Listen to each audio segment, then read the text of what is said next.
Alien spacecraft did not crash in Roswell, New Mexico in 1947.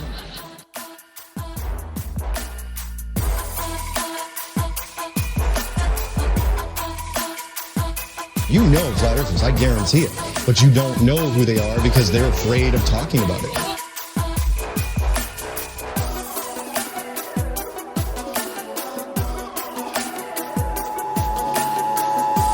This is not a test. This is your emergency broadcast system. Hello and welcome to the 81st Annual Subliminal Deception Podcast, your weekly dose of conspiracy theory bullshit. My name is Cody, and I'm joined by my pal Phil. How are you? Doing good, buddy. How about yourself?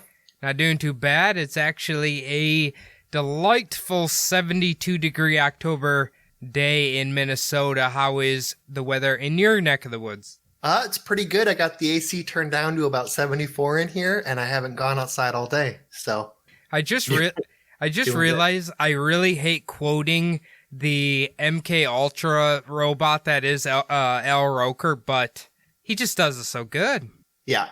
I don't really watch the news anymore. I get it all on my phone, but I remember when I was a kid and we would be waiting for the snow days, like the information on if we were going to have a snow day or not. And we would always listen to that in the morning.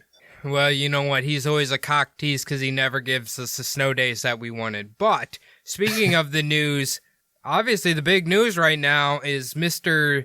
Donald J. Trump has contracted coronavirus, and according to him, he's perfectly healthy. It didn't even, well, no, he said it made him sick, but it's not going to take him down. He's too powerful.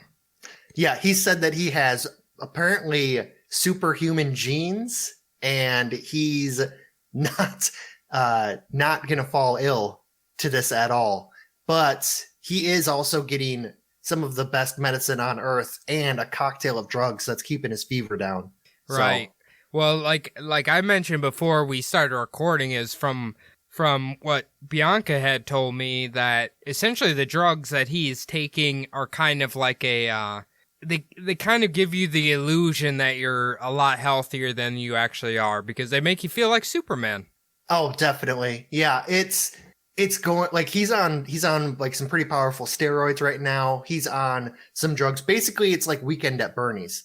Like he's just got, he might as well have just people like walking him around, like making him look animated. It is like, it's a very false, he's still going to be sick from this. It's just being covered up by all these drugs. Yeah, so, I mean, when this episode gets released in a week from now, maybe this will age well, maybe it won't. I don't know. Well, I guess we'll find out by then, but it seems like somehow the coronavirus has penetrated the political figures surrounding the White House, and, Chris Christie has it. Apparently he's on a ventilator right now. Hopefully he pulls through. It's sad when you see Mitch McConnell, one of the biggest douchebags alive, say, I haven't went to the White House in 2 months because they have zero protocol for avoiding the spread of coronavirus.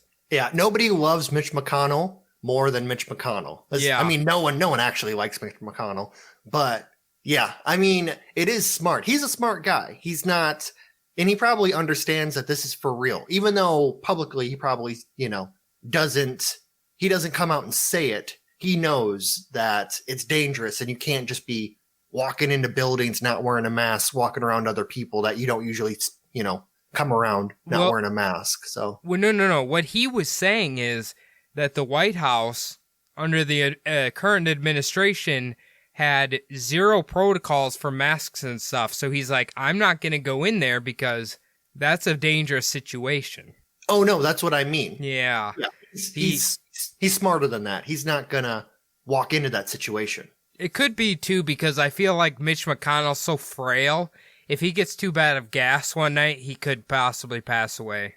Yeah, this is going to be old news. I mean, the news cycles now turn over every 6 hours. We're recording this on Friday, October 9th. And yesterday I was watching the news, and they were actually fumigating the White House, trying to get rid of all the coronavirus that was they're worried about is just like hanging around on the fucking counters and shit.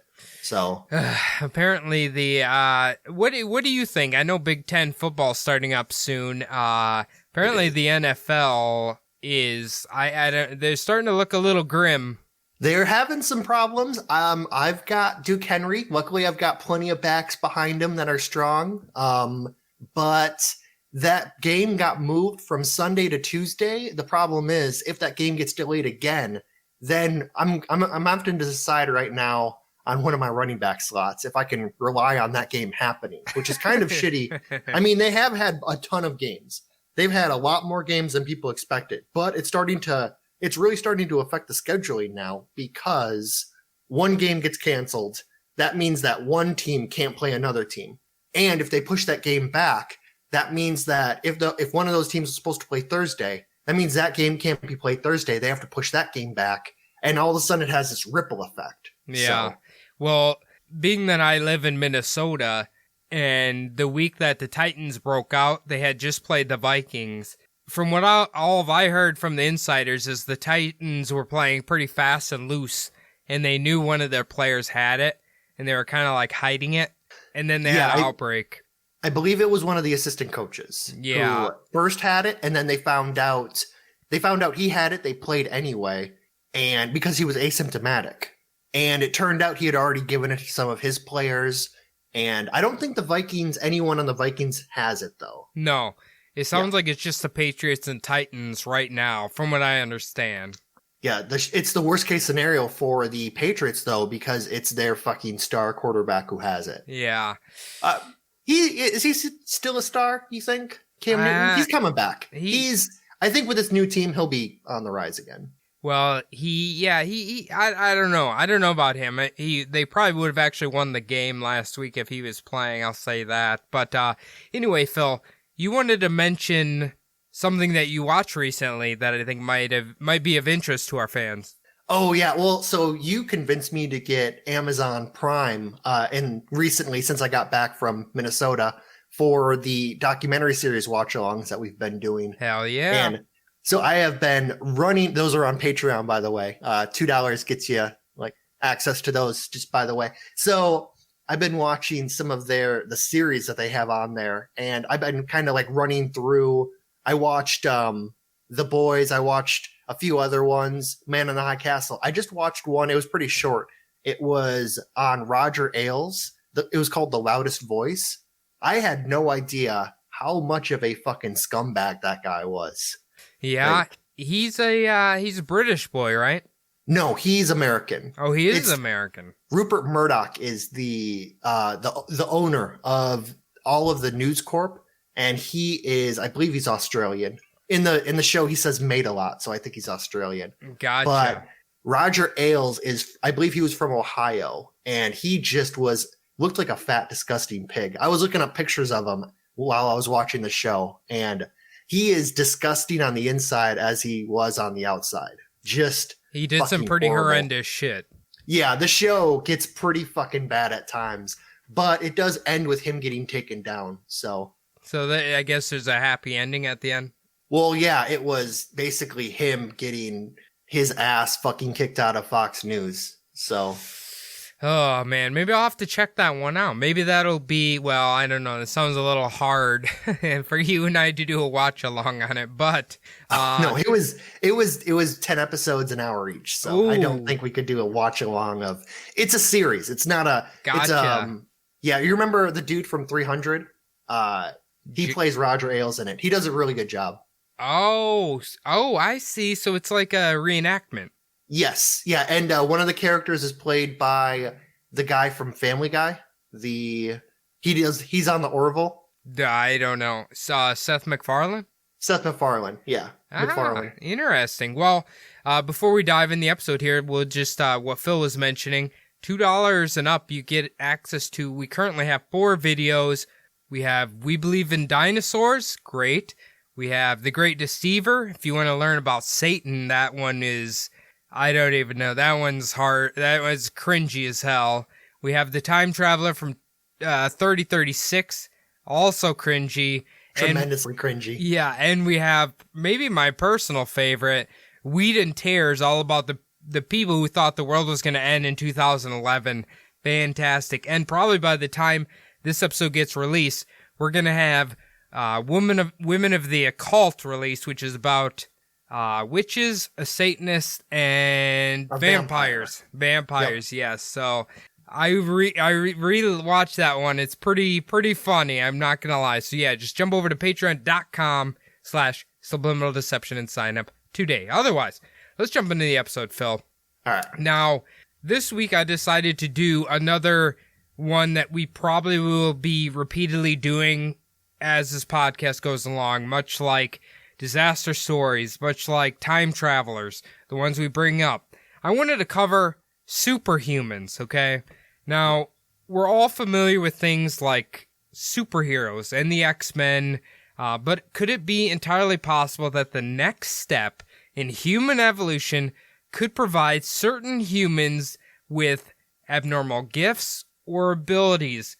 Perhaps not like the power of magnetism like Magneto has, or to make sparkles like Jubilee has, but what about super strength or something along those lines, psychic abilities, something like that?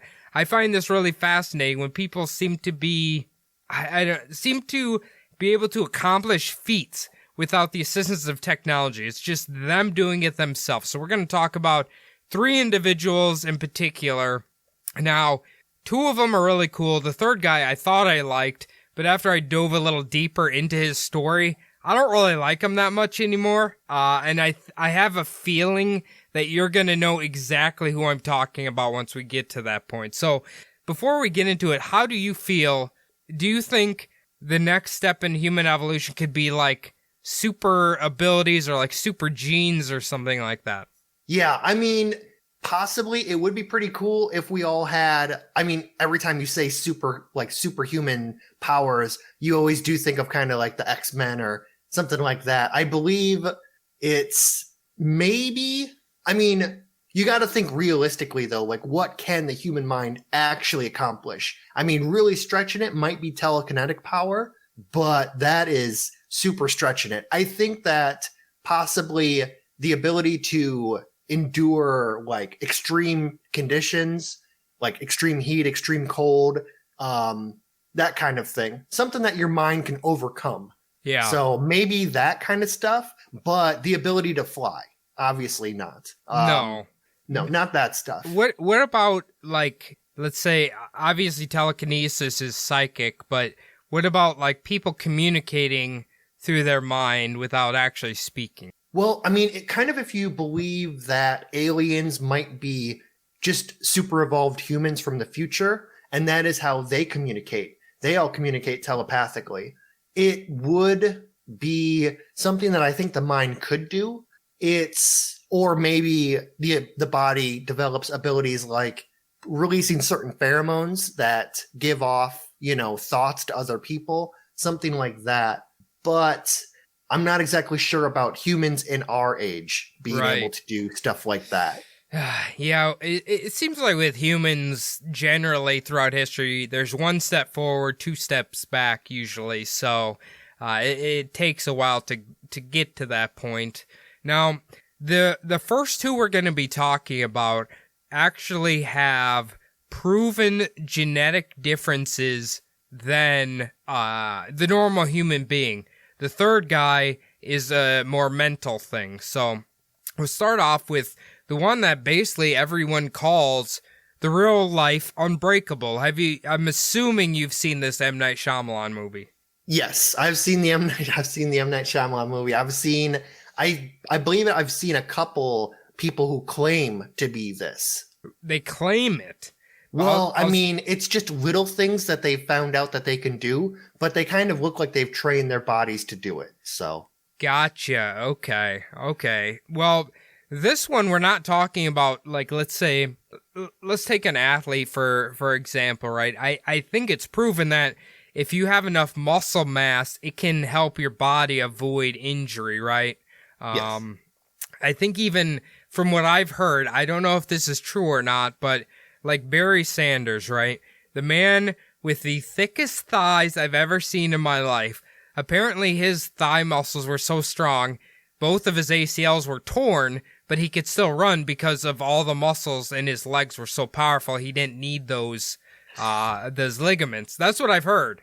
He didn't need to have them hold on to anything. He could still just move along. That's crazy. That's what I've always heard. Obviously, I don't think everybody can do that. He's obviously like a very unique individual, and it's kind of like Adam always says, certain people win the genetic lottery.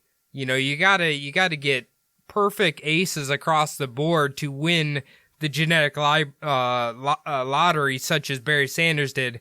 My frail Norwegian body, I cannot be Barry Sanders, obviously.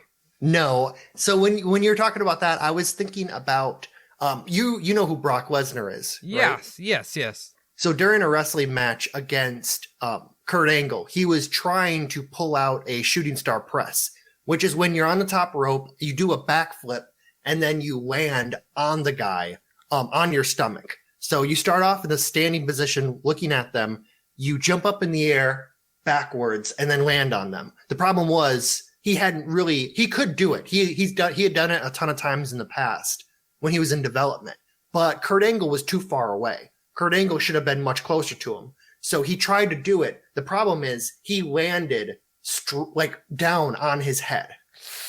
Oh. Like, if he would have been like a normal sized pro wrestler, a normal sized human being, he would have severely broken his neck. But because Brock Lesnar's neck and his traps, the muscles leading up to his neck, because those muscles are so big, he actually got away with it without having like serious damage. Yeah.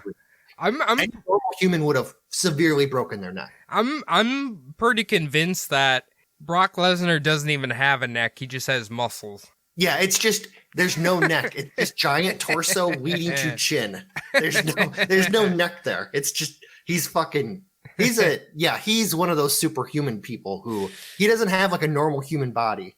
It's crazy. He's a very large individual. I don't know why he chose the sword tattoo on his chest, but we can get into that another time. Now, sometime in the 1990s, a Connecticut man was in a severe car accident in which any normal person, it would have left them with several of their bones fractured or broken. Naturally, he was then rushed to the hospital, and when the radiologist began to take x-rays, he quickly noticed that this particular individual did not have a single bone that was fractured or broken. From the car crash, he should have been fucked up. Now, if for those of you who have not seen Unbreakable, essentially the big plot of the guy knowing he's unbreakable is he's in a huge train crash and everybody's dead except for him, and he doesn't even have a scratch on him. So obviously it's not that dramatic with this guy, but you're kind of getting the impression like this guy should be fucked up. How is he not fucked up, you know? Yeah.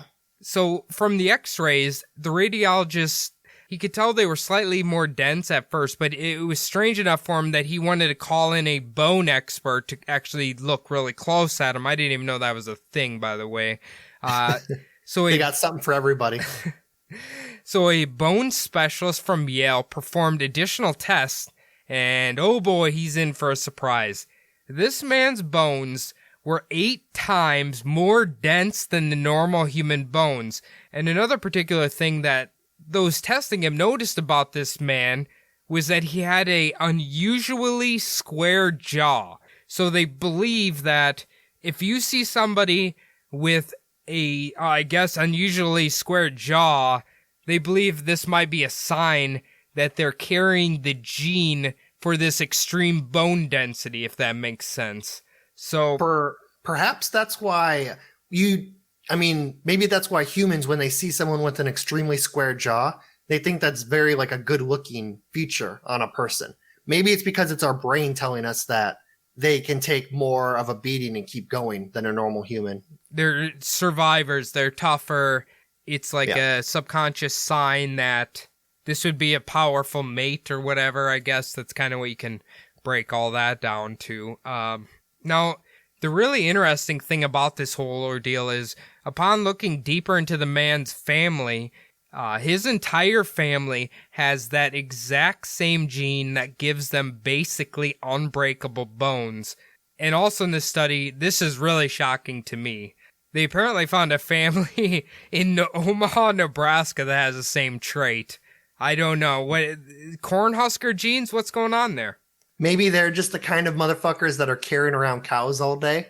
And eventually they just got this. I mean, if I found out that I had this kind of some gene that gave me some kind of superhuman ability, I would totally stud myself out. Like, just put yourself out on the market, you know? Yeah, I mean, maybe. Tons of money for this. The thing is like 8 times denser than the normal human bones. Like, I mean, I'm going to talk about some of the problems that these people might face, but God, that is a tough fucking bone. I think actually the first thing I might do is go to one of those patent offices and actually have my genes patented so that some of those motherfuckers from CRISPR can't just steal it, put a patent on it, claim that they own me. Because that's where this fucking shit's going with this whole, the genes and CRISPR shit. Can you patent genes?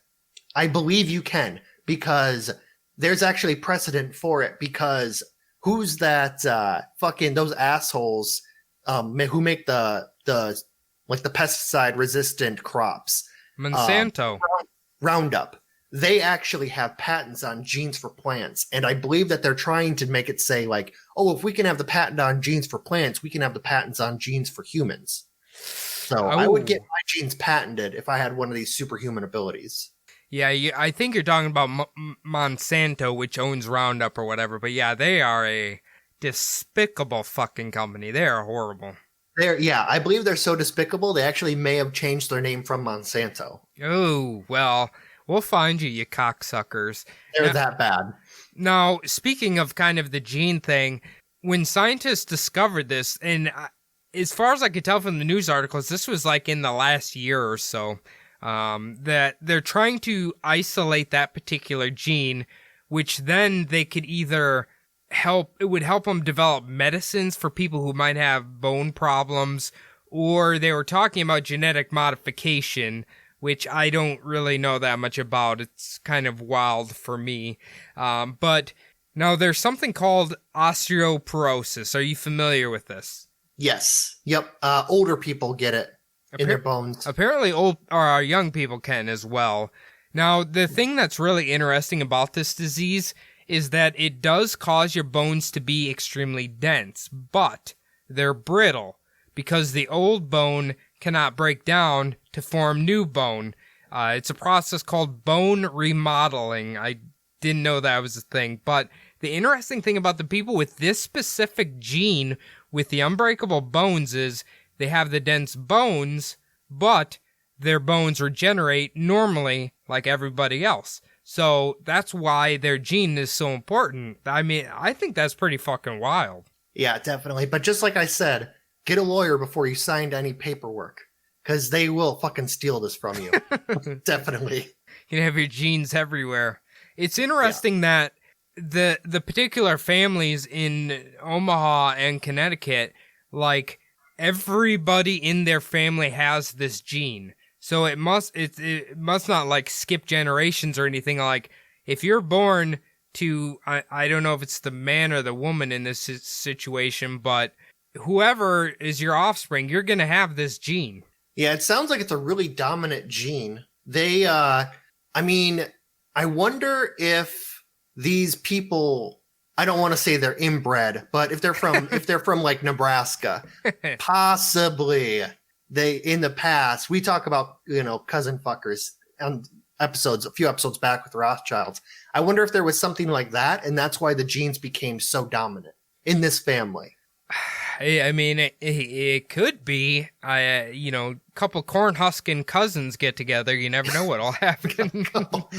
The fucking small town bullshit going on. But I mean, when you have inbreeding, you have these genes that become super dominant that really start like tearing through the line. Like if you look at the pictures of the Habsburgs, they were some square jaw motherfuckers, but that was a whole different fucking situation. Yeah, I don't know. It's hard to say. I guess they'd have to really. Well, I don't know. Can they dig up genes from like their deceased relatives to see where this came from? I mean, you don't really need to dig up the bodies to find like the old genes. You can actually look in their kind of like in their genes and see like where the genes came from, if they came from like maternal or paternal lines. Oh, so I don't think cool. they would need to dig up bodies. I do believe that the marrow, like the genes inside the bone marrow, stay good because when you're into like true crime, and they can still find DNA from some of these like corpses for years after they've completely lost all skin and hair and toenails and shit. So, well, from the sounds of it, it sounds like this particular family would literally be your prototypical movie where you open a casket from like 200 years and it's just a perfect skeletal frame in there. I feel like these people's bones just will not deteriorate. Like they're just perfect ivory white bones. It looks like you found them in a fucking science class hanging up on the wall. I was going to say, every spooky girl I know would probably love to have one of these corpses outside of their house. Just a perfect skeleton to scare the kids. That's the big thing this year is the 12-foot skeleton from Home Depot. Everyone wants that now. I see that we have some pretty odd characters on our Instagram with all the paranormal stuff. So it's the 12-foot skeleton everyone wants. Well, you got to get a 12-foot skeleton for outside of your apartment building, Phil. That'd be great. I just plop it right on the sidewalk here. Now, while these, superhuman bones or whatever sounds great, it does have a few flaws.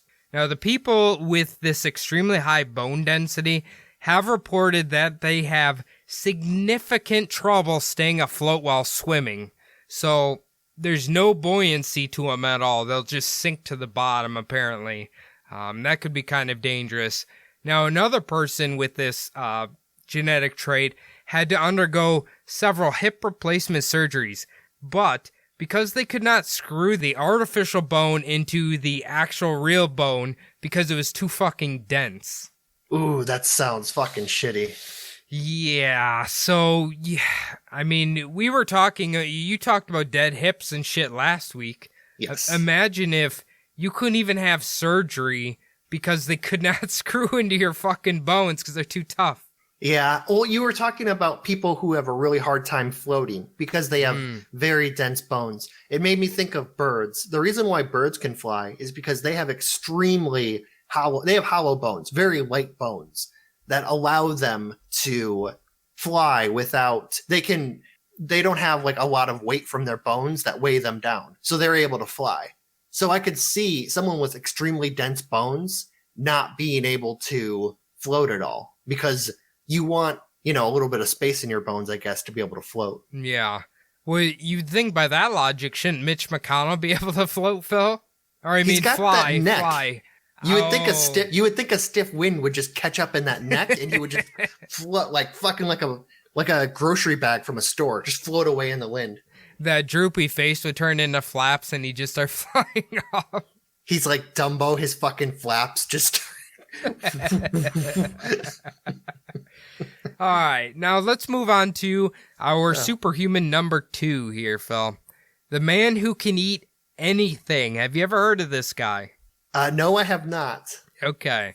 Now, there's a Frenchman by the name of Michael Letito, I believe that's his name, also known as Monsieur Manchout or something like that, which is a translation to Mr. Eat It All, or Mr. Eat All, I should say. Now, okay. Michael is famous because he can eat almost anything and has a Guinness World Record for the strangest diet. Now, Michael claims in 1966, at the age of 16, is when he started to eat unusual things. I have to ask one quick question. Is he possibly the former governor of New Jersey? Not Chris Christie. Okay. Okay, no. I don't think so. He's the man who eats everything. Well, he eats everything edible. This guy eats edible. Everything unedible.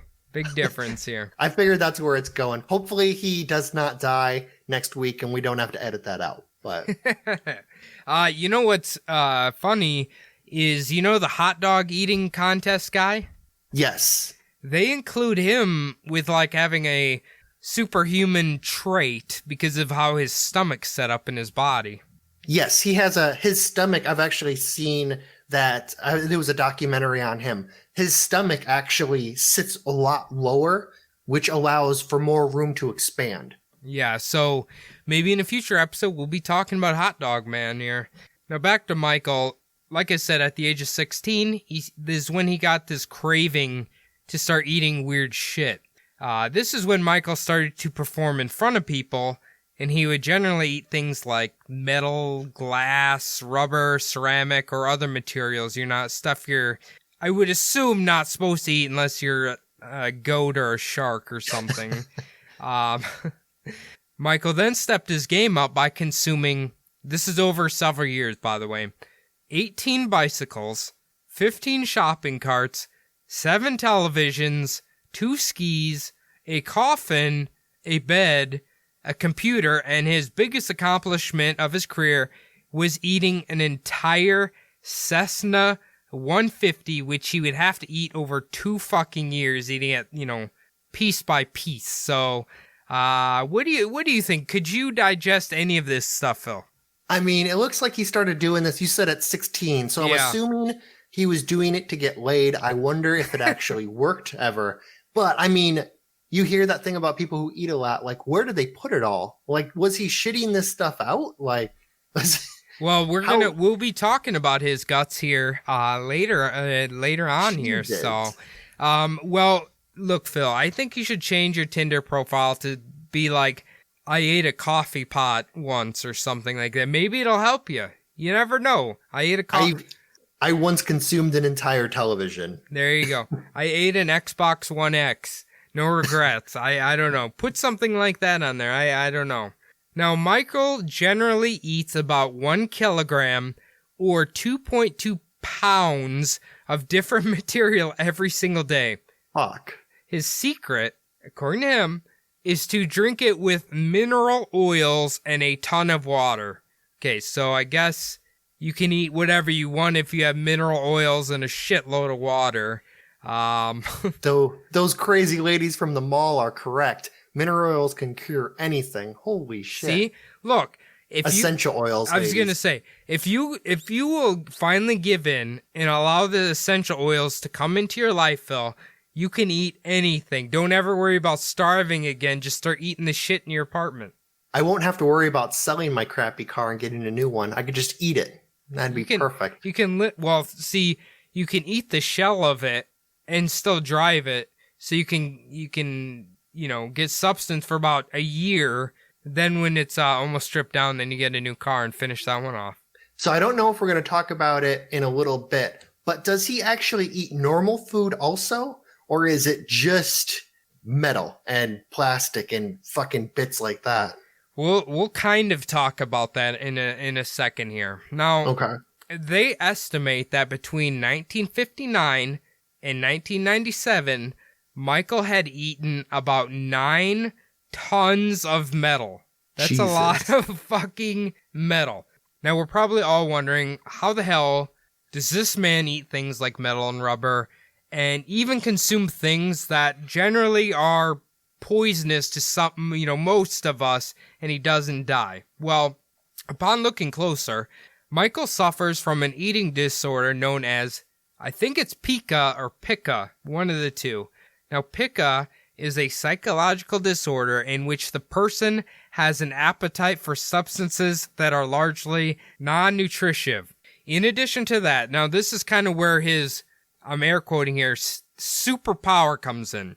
Michael also has a thick lining in his stomach and intestines, which prevents any of the sharp objects from puncturing the stomach or any of his organs.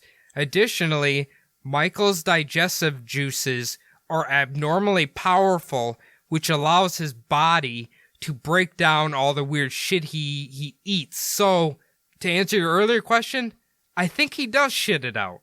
Just, holy crap. He must shit out it must look, I don't want to get too disgusting, but he would have to have the weirdest shits on earth. It sounds like because his digestive bile, juices, whatever, is so powerful. If you take a small enough piece of metal or whatever, somehow it breaks it down. Well, it sounds like he's just like a cow. So if a cow gets into like, if it eats a bunch of nails and shit like that, what you'll do is you'll feed them magnets so that the magnets will actually gather up all of the nails in their stomachs, and then they'll just end up shitting it out. Because it won't be just a bunch of nails all together. It'll be a pile of nails, and it'll come out. It'll actually move through a lot easier. So, but yeah, that's it. Their body doesn't digest the nails. It just runs through because they have a really tough stomach lining. I mean, from what I'm understanding about this guy, he eats like tiny pieces of it. So like the plane had to be cut up in little pieces that he eats slowly over time. So yeah, he doesn't take whole bites of entire fucking instruments and parts and shit. No. He like cuts it down into little shards. Okay. Right. I think like glass he chews himself and maybe rubber, but yeah, metal he's gotta have assistance. Now you mentioned his normal diet. It didn't really talk about what he normally eats, but it did say any soft foods like bananas or say soft-boiled eggs, it'll make him sick if he eats them because his digestive juices are so powerful. Really? Yeah. So it's kind of like a double-edged sword here. You can eat all this shit without dying, but you can't enjoy... I'm assuming you can't even have ice cream. Anything that's soft. That's fucking crazy. Yeah. So, now, Michael Letito died on June 25th, 2007, at the age of 57. Now, he died from completely natural causes. None of it had to do with the shit he was eating. So, whether you want to consider that a superpower or not, I guess that's up to you. But I think he's pretty fascinating. I mean, I'm thinking about some of the things. You come from a mechanical background. I was mechanic in the Air Force for a while. There's so many things if he ate like a car, there's so many things in a car that are possibly like radioactive, extremely poisonous. It's just some of these things you don't even want to touch, like the catalytic converter. You don't even want to touch that with your bare hands. Yeah, the element inside of it. I don't know if he was eating like oil or stuff, or does a plane even have a catalytic converter? Probably not. What's in that, platinum? It's titanium. Like palladium or something like that. Yeah, it's the metal. It's like I'm wondering because these machines, a lot of these machines have like metals in them that are kind of like radioactive. Yeah. So well, that was a big thing. Is like when I said he could eat things that were normally poisonous. That's kind of what I was referring to. Like they claim poisonous metals, things like that. He can digest them and not die. Really? I guess so. It's fucking disgusting. He's basically like a human garbage disposal. Kind of, yeah. I don't know. He's pretty crazy. I mean, but like we said, for the unbreakable guy, you need to be born with that specific gene. For that guy, you have to have a thick lining in your intestine and stomach, which I'm assuming is abnormal, and you have to have powerful stomach juices to pull this off. That's why I'm assuming it's so rare nobody can do it besides these couple people. Well, and he had the mental disorder too, which made him want to eat that stuff. Because even if a normal, or even, I shouldn't say normal, that's mean, even a person who does not have pica, whatever they want to call it. So even a person who has like these genetically thicker stomach linings and these powerful juices, if they don't have pica, then they can do that stuff like eating that metal, but they're not going to want to do it because they don't have that disorder with their brain. Right. You bring up a good point because I remember, I think it was maybe on one of those like My Strange Addiction or whatever. The girl, they had a young girl on there and she was obsessed with eating plastic, right? Yeah. And she had been eating it for God knows how long.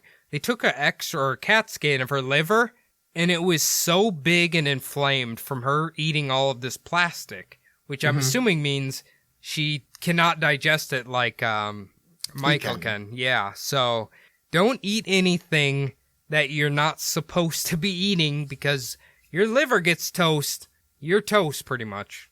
Yeah, if you've ever gone fishing in a less than clean lake or river, like the ones that are in all over the world now. Yeah. If you cut open those fish and when you rip out their organs, if you actually like cut their little organs open, you'll find like little bits of plastic and little bits of stuff in there.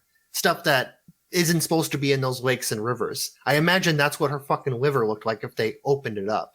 I would recommend anybody look it up on YouTube or whatever. Like the size of the liver, it looks like from the picture, it's like half of her abdomen. That's how inflamed it is. It's not supposed to be that big. Yeah, she's going to have some serious fucking problems when she grows up.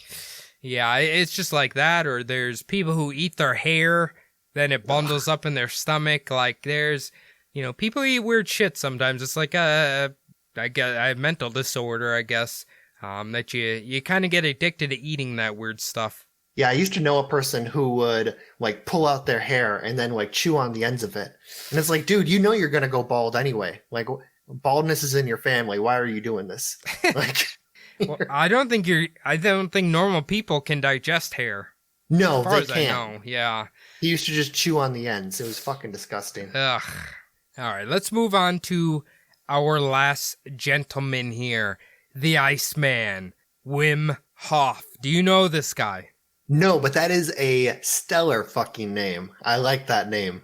Really? I figured you would have known this guy, and yes, that name is fucking badass. I mean, well, Wim Hof. It's easy, it's memorable. Like, no one would ever be like, I can't quite remember your name. Everyone would be like, Wim Hof. That's the weirdest fucking name I've ever heard. Now, this is the guy who I know who he is, and I have definitely heard of him, and I really liked him. But once we get through this, I'm kind of like, maybe not quite so much anymore. Now, we'll start off here.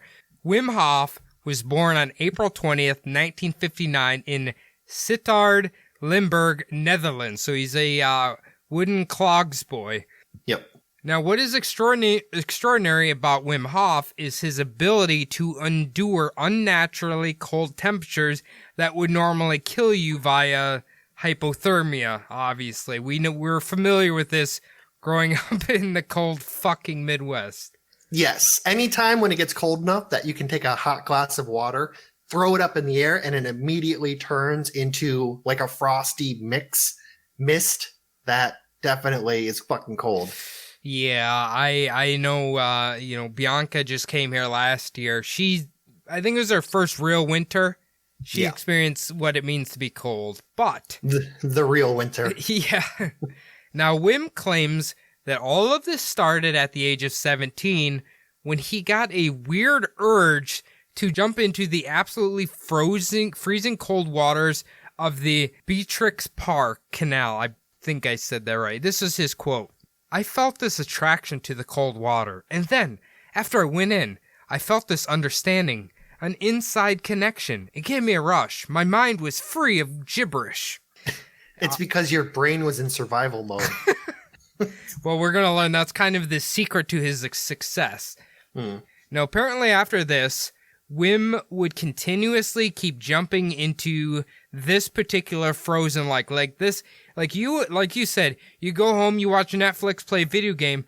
This is this guy's Netflix. He likes to jump in this one particular frozen lake. I don't know why. He loves it. So basically, this is like his book and hot cup of tea and blanket for some people. This is his relaxation method. I guess he loves the feeling of his balls and his dick receding into his body. I don't know. From the cold I didn't even think about that. Yeah. Yeah, I don't know. Any ladies out there, that's exactly what would happen. It's horrible. Now, while he was jumping in these lakes, he was continuously working on his breathing method. That's what he calls it. And it's based off a centuries-old Tibetan Buddhist practice known as the Tummo meditation. Now, for the most part, Wim remained pretty much unknown for the next 15 years after, he first jumped in there, until his first wife showed signs of schizophrenia, and tragically one day in 1995, she ended up jumping off the top of their 8-story apartment building. it was after this that Wim decided to try to use his unique abilities to help others, trying to popularize his Wim Hof breathing method. Now, this is what it's called from here on out. His website, it's kind of like a self-help website, I guess you would call it, or one of those type of things. Mm-hmm. Basically, if you were to take, I don't know, training and meditating, things like that, he's trying to teach people his method to being as tough in the cold and whatever as he is, essentially. So he's kind of like one of those modern self-help guru assholes who takes like the millennia old Hindu and all of the Far East religions type of stuff and converts it into something that he can monetize. Correct. But okay, whether he's just doing it for the money or not, I don't really know. But yes, it's basically, that's what I was trying to get at. Like, he's just a self-help guru. And we're going to learn that some people have met tragic ends from trying this. Now, they tend to be scumbags. Yeah. Now, while I mentioned it took a while before Wim caught the public's attention, eventually a TV news crew filmed him jumping into the holes cut out of the ice. They accidentally happened to film him saving someone's life who had fallen into the ice, and it seems like this is when his popularity took off all over Holland. So he might not have been as famous as he is now if he didn't save someone's life who had fallen into the ice, which is great, obviously. But it reminds me of, it's just, you guys on Bumblebutt Podcast talk about con artists and, people like that. I wonder if that person wasn't a setup. Like, he knew the news crew wasn't going to be there and had someone, I mean, maybe not. Maybe it was totally legit, but it just kind of screams of that. Yeah. Fucking, you know what I'm talking about. Oh, yeah. Well, the thing about Wim, right, is if we take the tragedy that happened to his wife and he's trying to make something good out of it, maybe at first that's what it is. I don't really know. But when we talk about what I'm titling the crazier side of Wim Hof, we'll kind of learn maybe he's lost his way a little bit. That's kind of how I feel about him. But okay. We'll get through it all, then we'll talk about him. Now, in 2000, Wim set the Guinness World Record for the farthest swim underneath the ice. He traveled a distance of 188.6 feet. Now, his test run the day prior was almost fatal because Wim's corneas started to freeze and he was swimming blind. He then had to be rescued by a diver before he started to lose consciousness. Can you imagine your fucking eyes freezing from the water? That sounds horrific. Yeah, I would never fucking do that shit again. I mean, it does sound like his breathing techniques are really good for getting him that far under the ice, and not, your body would panic and you would take in a gasp of air, you would think. Or something, like, that's a really long way to go. Well, don't worry, everybody. I'm gonna let you know how he's actually doing all of this, because it's purely mental, like Phil kind of mentioned there. In 2007, he ran the world's fastest half marathon while barefoot on ice or snow. It was 2 hours, 16 minutes, 34 seconds. I don't know how his feet didn't break off at that point, but yeah, sounds horrific. I hate being cold, by the way. I hate it more than anything. I hate being fucking cold.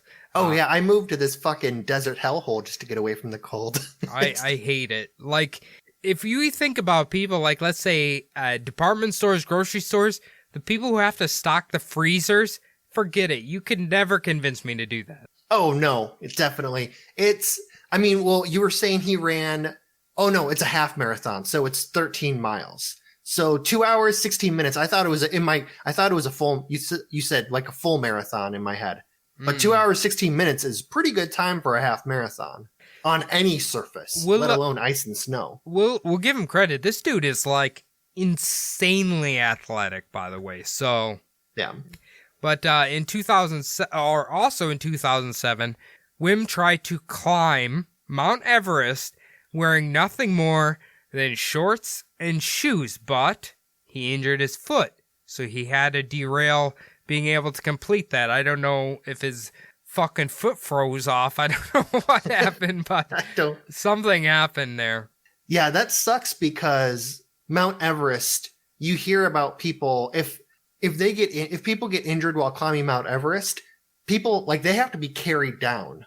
So I mean, the weird thing about Mount Everest is more and more people are climbing it now, so it's starting to get crowded. But you hear about people dying up there, and their bodies just get left up there. I mean, what are you gonna do? It's not like you can just fly a fucking helicopter up there and get them. Yeah, you know. I mean, maybe you could just bring a wheelbarrow up next time and start grabbing bodies, but yeah. Maybe Brock Lesnar should get up there and start carrying bodies down. He's like a pack mule. He's got like 18 dead bodies on his back. Here's the thing with Wim. If he was just wearing shorts and shoes, how the fuck would he either not freeze to death or not run out? Don't you need oxygen once you get so high up there? Yeah, you start needing oxygen when you start getting towards the top because it's so fucking high up. There's no oxygen in the atmosphere up there. So, but he didn't give up on the idea, okay? He eventually climbed Mount Kilimanjaro with nothing more than shorts and shoes on, and he did it in less than 2 days. So that's pretty impressive. Okay. But let's put this out here. It's not just cold. Wim ran a half marathon through the Namib Desert without drinking any water. So I don't know how. I think that's in Africa somewhere. Namibia.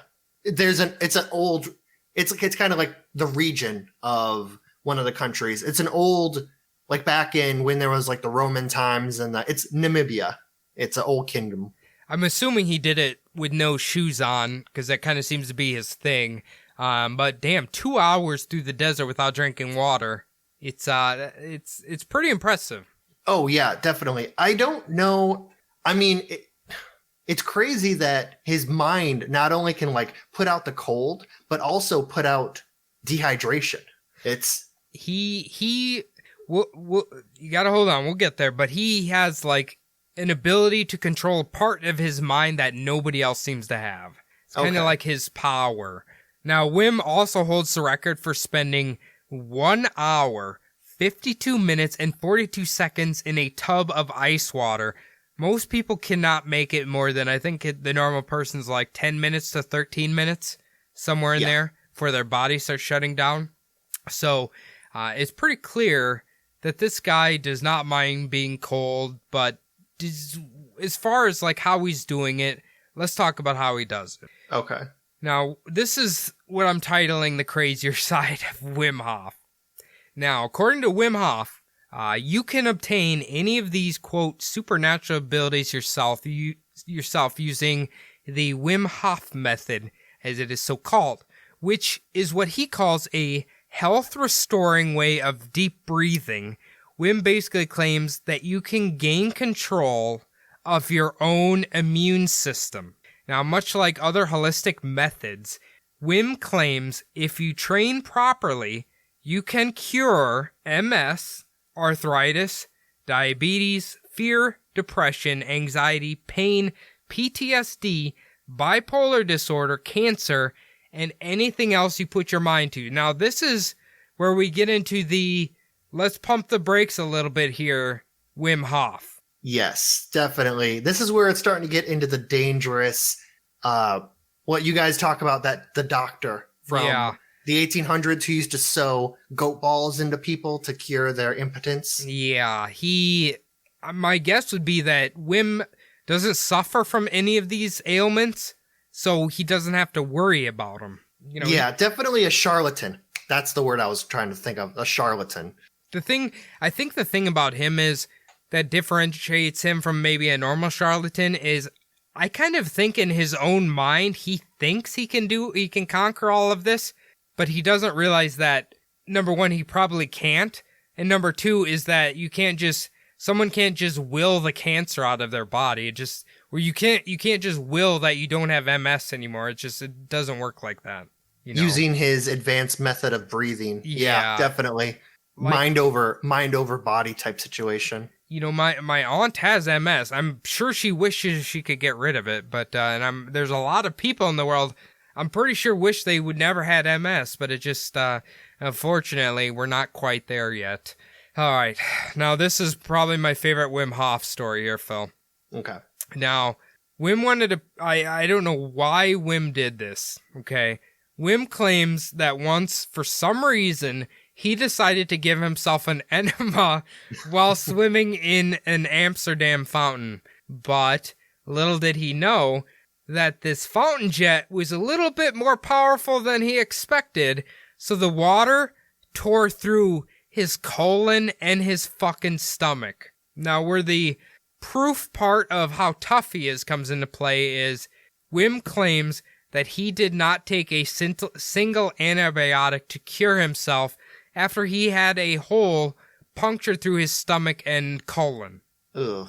Why are you giving yourself an enema in probably a public fountain? Why are you doing that? Yeah, I don't know. It must have been one of those, I don't know if it was like a publicity stunt or if he just like some kind of like little weird sexual thing his brain came up with in the, heat of the moment. But yeah, that's just fucking weird. When I read that, I'm like, why would anybody, the big joke is boys stick their dicks in jets or whatever, but why is this guy trying to give himself an enema in a public fountain? Yeah, it's weird. I don't know that. I've never seen that kink on the internet. Maybe I don't know. It's a little weird. I don't want to kink shame anyone if they have a thing for fucking hot tub jets or whatnot. What do you call it? Rule 34? It always exists on the internet. I guarantee there's fountain enemas. You can find them. Yeah, any kind of porn you can think of exists on the internet. Now, this is where I thought you would have known of this guy, because Wim Hof was apparently on Joe Rogan, the podcast, and he told Joe he's willing to inject himself with malaria to prove that he will be able to, quote, deal with it. That's fucking dangerous and crazy. Yeah, yeah, I don't, maybe, I think it's like episode 480 or some, or no, 840 or something like that, so okay, go maybe listen to it and see how actually nuts this guy is. Wim Hof can apparently control his erections as well. This is a quote directly from Wim. Somebody tried to seduce me whilst I was naked outside and she was touching me. When I do yoga, no one can distract me. I am completely in control. So, ladies, I'm sorry. Doesn't matter what you do. If Wim Hof does not want a boner, Wim Hof will not get a boner. You can't break his concentration. Does he claim that he can like just arouse at like any minute that he wants to, or is he just saying that if he doesn't want one, he doesn't get one? If he doesn't want one, he ain't getting one. Oh, okay. Does not matter. Does not matter. You cannot give him an erection unless he wants one. Okay. So, there's that. Now, Wim claims that he has only eaten one meal a day for the last 38 years. He claims he uses his breathing energy to survive. So, maybe, I guess, it sounded like he doesn't eat much for the one time he eats a day. So, I guess whatever. He is kind of a scrawny guy. There are like people who just don't eat a lot. Like when I was a teenager and like in my younger 20s, I never ate. Like I would eat like once every day or once every like other day.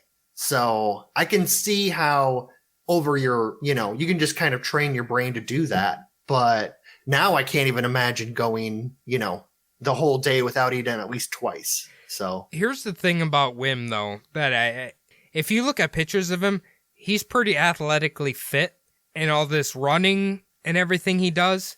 Like I feel like when he has a higher metabolism, which I'm assuming he has, he probably is going to need to eat, Yeah. If he's running half marathons, he should need to eat more than once a day. The another superhuman we'll probably talk about in a future episode is a man who doesn't eat. No, he doesn't eat at all or he doesn't sleep at all. One of the two.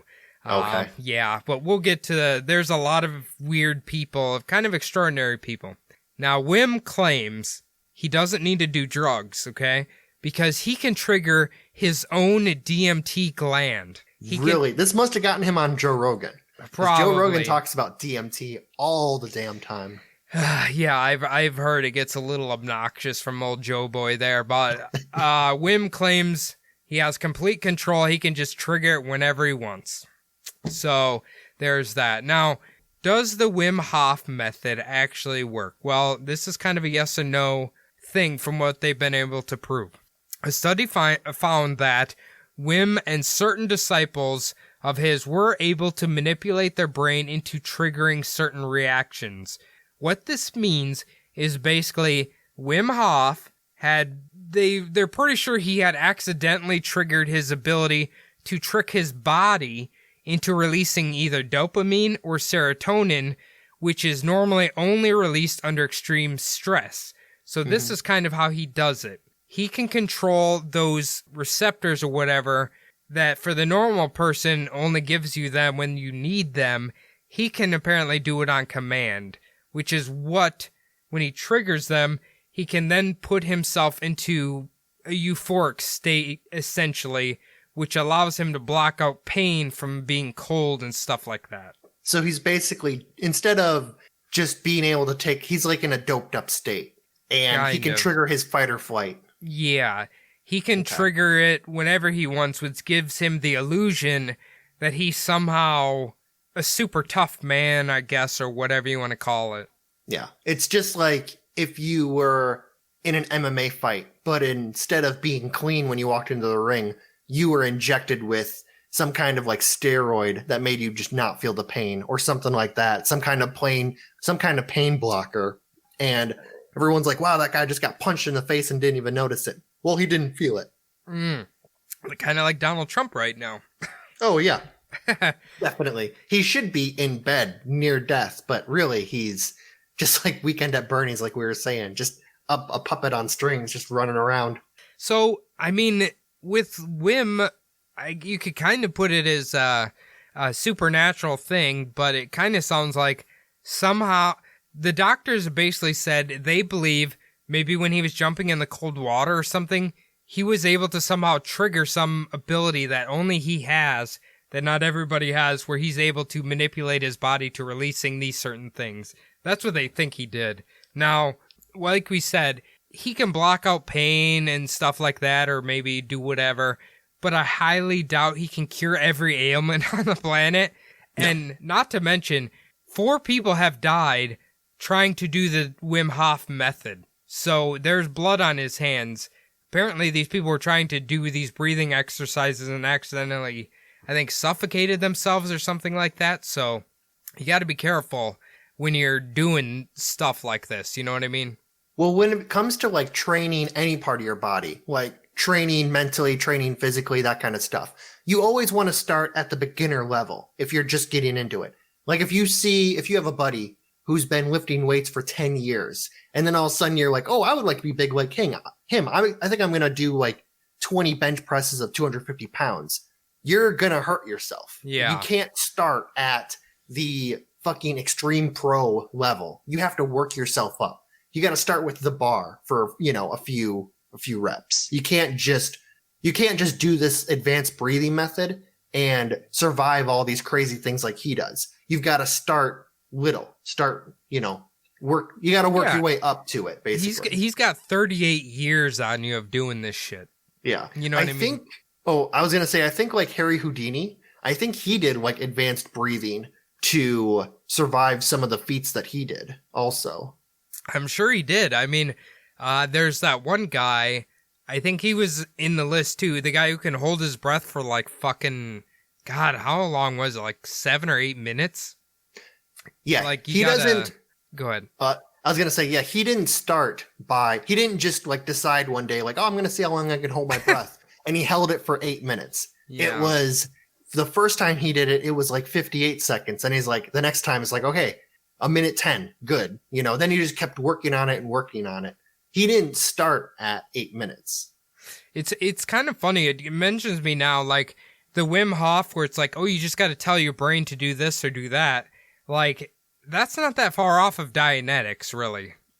Yeah, with that fucking the Scientology shit. Yeah, it's because essentially him was like, you just got to tell your brain what to do and it'll do it, blah, blah, blah. But yeah, there is certain people who just seem to have this unique ability with their brains that unfortunately not everybody can have. So, but Phil, how do you feel? Do you think some of these people are extraordinary? Do you think it's a genetic lottery thing? Do you think maybe eventually we'll all be able to unlock different sectors of our brain? How are you feeling about this?